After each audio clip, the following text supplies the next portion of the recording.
Pernahkah anda mendengar tentang tangkop? Bekas besar yang digunakan untuk menyimpan padi oleh masyarakat tradisional ini tidak hanya sebuah tempat simpanan hasil tuaian. Bagi sesetengah orang, tangkop adalah lebih daripada sekadar objek. Ia adalah penjaga roh, simbol kuasa sakti dan penjaga kehidupan. Dalam tradisi masyarakat di beberapa kawasan Asia Tenggara, tangkop dianggap memiliki tenuan yang halus antara alam fizikal dan dunia gaib.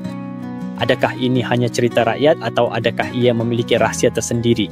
Tangkop biasanya diperbuat daripada kayu, buluh ataupun rotan, direka dengan teliti untuk menjaga padi daripada kelembapan, haiwan perosak dan ancaman lain. Tetapi dalam sesetengah komuniti, tangkop bukan hanya direka untuk keperluan praktikal semata-mata. Ada upacara khusus untuk membina tangkop. Ada tangkop yang dihias dengan simbol-simbol kerohanian, ada yang diukir dengan motif khas dan ada yang sesi meletakkan padi di dalamnya, dilakukan dengan doa-doa dan pantang larang tertentu. Kenapa begitu berhati-hati? Sebahagian masyarakat percaya bahawa tangkop menjalankan tugas sebagai penjaga hasil yang menghidupi mereka. Mungkin anda pernah mendengar cerita ini. Kononnya, roh-roh pelindung ditempatkan di dalam tangkop. Sama ada roh nenek moyang atau roh alam yang diseru untuk menjaga isi bekas tersebut. Ada juga yang mempercayai tangkop memiliki aura pelindung yang merangkumi seluruh rumah keluarga yang bergantung kepada bekas tersebut.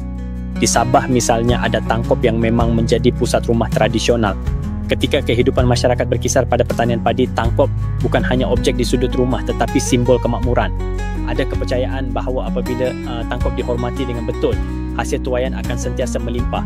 Jika tangkop direndahkan atau dilanggar pantang larangnya, seperti pilih padi dicuri tanpa sebab atau tangkop dimusnahkan, ia boleh menyebabkan sumpahan yang membawa hujan, ribut, serangan penyakit dan kelaparan.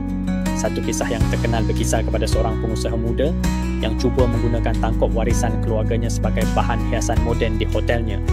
Dia memindahkan tangkop itu keluar dari rumah lamanya tanpa melakukan upacara sesuai. Dalam masa sebulan, ladang keluarganya dilanda banjir misteri dan perniagaannya mula menghadapi kerugian besar. Akhirnya, keluarga tersebut memanggil seorang bomoh untuk mengembalikan tangkop ke rumah asalnya bersama upacara pemulihan. Kejadian ini menjadi salah satu cerita rakyat yang memperkukuh kepercayaan bahawa tangkop lebih daripada sekadar bekas penyimpanan. Tetapi dari sudut lain, antara elemen kerohanian dan fungsi praktikalnya, tangkop juga menyimpan cerita tentang kreativiti manusia. Tangkop bukan hanya reka bentuk tradisional, tetapi simbol kerja keras, kecekapan dan daya adaptasi manusia dalam menghadapi cabaran alam sekitar. Dia menggambarkan bagaimana generasi dahulu menyesuaikan diri dengan alam semula, jadi sambil mengekalkan hubungan spiritual mereka dengan kehidupan. Namun, adakah tangkop benar-benar memiliki kuasa? Dari perspektif saintifik, tangkop adalah satu penyelesaian pintar kepada masalah penyimpanan padi, direka dengan ventilasi yang cukup, bahan mesra alam dan dimensi yang sesuai untuk kegunaan bertahun-tahun.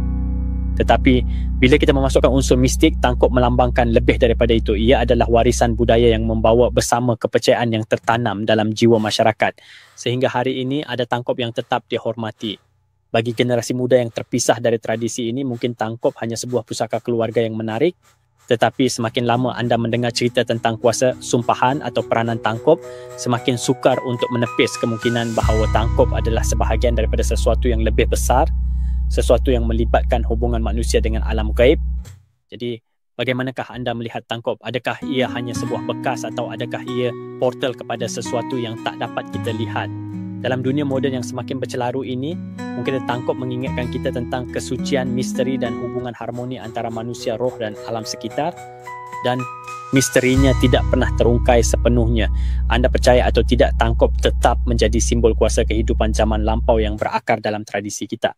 Jangan lupa like, share dan subscribe. Terima kasih.